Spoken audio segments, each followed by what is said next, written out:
আজকে আমরা যে বিষয়টা নিয়ে একটু গভীরভাবে বোঝার চেষ্টা করব সেটা হচ্ছে গাজার বর্তমান পরিস্থিতি আর ইসরায়েলের বিরুদ্ধে গণহত্যার যে অভিযোগটা উঠেছে সেটাও। হ্যাঁ, বিষয়টা খুবই জটিল আর সংবেদনশীল। আমাদের কাছে বেশ কিছু সূত্র আছে, সেগুলো ঘেঁটেই আলোচনাটা করব। একদম। অক্টোবর ৭, ২০২৩-এর পর থেকে ইসরায়েলি অভিযানে গাজায় যা ঘটছে, মানে মানবিক বিপর্যয়টা ভয়াবহ। সূত্রগুলো বলছে হাজার হাজার বেসামরিক মানুষের মৃত্যু আর অম্মসাতনান ধ্বংসযজ্ঞের কথা। আলোচনাটা এগোবার আগে একটা জিনিস একটু স্পষ্ট করে নেওয়া ভালো। মানে আন্তর্জাতিক আইনে গণহত্যা শব্দটা কিন্তু খুব ভারী। এর একটা খুব নির্দিষ্ট সংজ্ঞা আছে। হ্যাঁ, সেটা একটু বুঝিয়ে বললে ভালো হয়।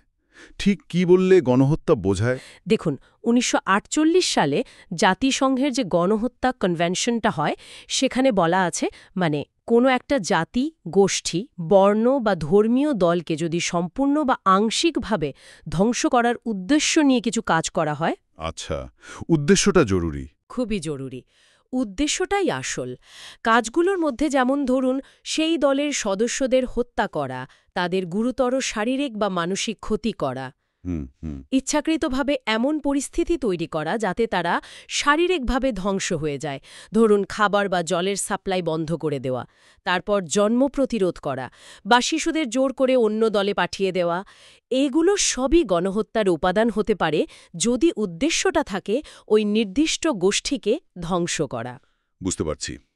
আর গাজার ক্ষেত্রে যে তথ্যগুলো আসছে, সূত্র অনুযায়ী মানে ২০২৪-এর মাঝামাঝি পর্যন্ত ৩৫,০০০-এরও বেশি ফিলিস্তিনি মারা গেছেন। হ্যাঁ, এবং এর মধ্যে একটা বিরাট অংশ নারী আর শিশু। এটা শুধু সংখ্যা নয় কিন্তু। না না, অবশ্যই নয়। প্রত্যেকটা সংখ্যার পেছনে জীবন আছে, পরিবার আছে, আর বাস্তুচ্যুত প্রায় ২০ লক্ষ মানুষ। মানে প্রায় সবাই।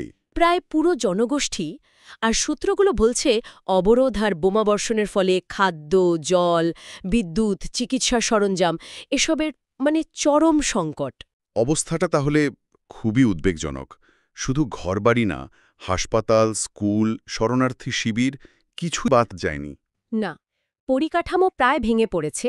আর জাতিসংঘ তো বারবার সতর্ক করছে দুর্ভিক্ষ আর রোগের ব্যাপক ছড়ানোর আশঙ্কা নিয়ে।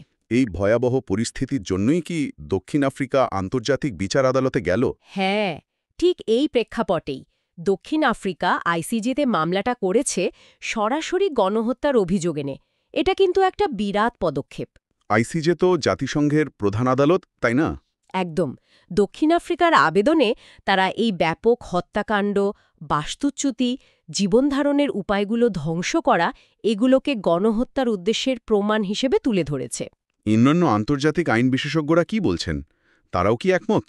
অনেকেই, কিছু বিশেষজ্ঞ আর আন্তর্জাতিক সংস্থাও মনে করছে যেভাবে বেসামরিক মানুষের ওপর হামলা হচ্ছে, তার ধরন, তার ব্যাপকতা, যেভাবে সাহায্য পর্যন্ত ঢুকতে বাধা দেওয়া হচ্ছে, এগুলো থেকে গণহত্যার উদ্দেশ্যটা অনুমান করা যেতে পারে। কিন্তু এর উল্টো মতও তো আছে। ইসরায়েল বা তার মিত্ররা তো এটা মানছে না। না, একদমই না। ইসরায়েল এবং তার মিত্র দেশগুলো এই অভিযোগ খুব জোরালোভাবে প্রত্যাখ্যান করেছে। তাদের মূল বক্তব্য হচ্ছে তারা হামাসের বিরুদ্ধে আত্মরক্ষা করছে। হামাসকে তারা সন্ত্রাসী সংগঠন হিসেবে দেখে। হ্যাঁ, এবং ৭ই অক্টোবরের হামলাকেই তারা এই অভিযানের কারণ বলছে। তারা প্রায়শই বলে যে বেসামরিক মৃত্যু যুদ্ধের একটা দুঃখজনক কিন্তু অনিবার্য অংশ, বিশেষ করে যখন শত্রুপক্ষ ঘন বসতিপূর্ণ এলাকা থেকে যুদ্ধ করে। তারা বলছে গণহত্যার কোনো উদ্দেশ্য তাদের নেই। একদম। তারা এই উদ্দেশ্যের বিষয়টা সম্পূর্ণ অস্বীকার করে। এখানেই কিন্তু যুদ্ধাপরাধ আর গণহত্যার মধ্যে যে আইনি ফারাক, সেটা খুব গুরুত্বপূর্ণ হয়ে দাঁড়ায়। তাহলে ব্যাপারটা দাঁড়াচ্ছে একদিকে এত বড় একটা মানবিক সংকট আর অন্যদিকে এই আইনি রাজনৈতিক বিতর্ক।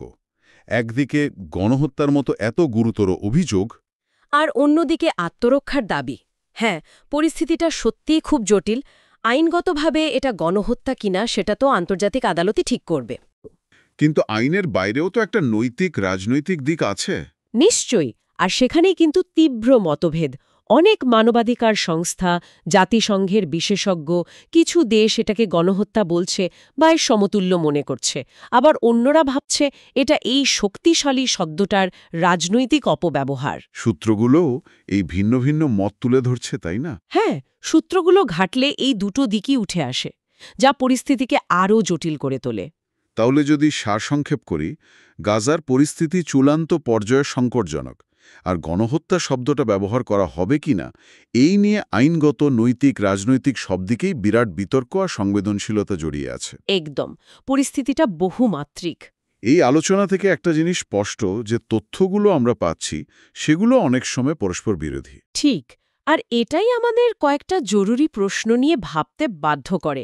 যেমন, এই রকম চরম সংঘাতের সময় আন্তর্জাতিক আইন, মানবিকতার মানদণ্ড এগুলো আসলে কতটা আর কিভাবে প্রয়োগ করা যায়।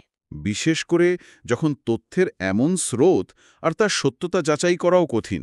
হ্যাঁ, এরকম পরিস্থিতিতে নিরপেক্ষ থাকা বা সব দিক খতিয়ে দেখে একটা সিদ্ধান্তে আসা, এটা কতটা জরুরি আর একই সাথে কতটা কঠিন, এই প্রশ্নগুলো কিন্তু থেকেই যায়। আর এই মুহূর্তে সবচেয়ে জরুরি বোধহয় বিশ্ববাসীর নজরটা থাকা আর মানবিক সাহায্যটা পৌঁছানো। অবশ্যই, গাজার মানুষের জন্য জরুরি মানবিক সহায়তা এখন সবচেয়ে বেশি প্রয়োজন, আর বিশ্বজুড়ে এই সংকটের প্রতি মনোযোগটাও খুব দরকারি।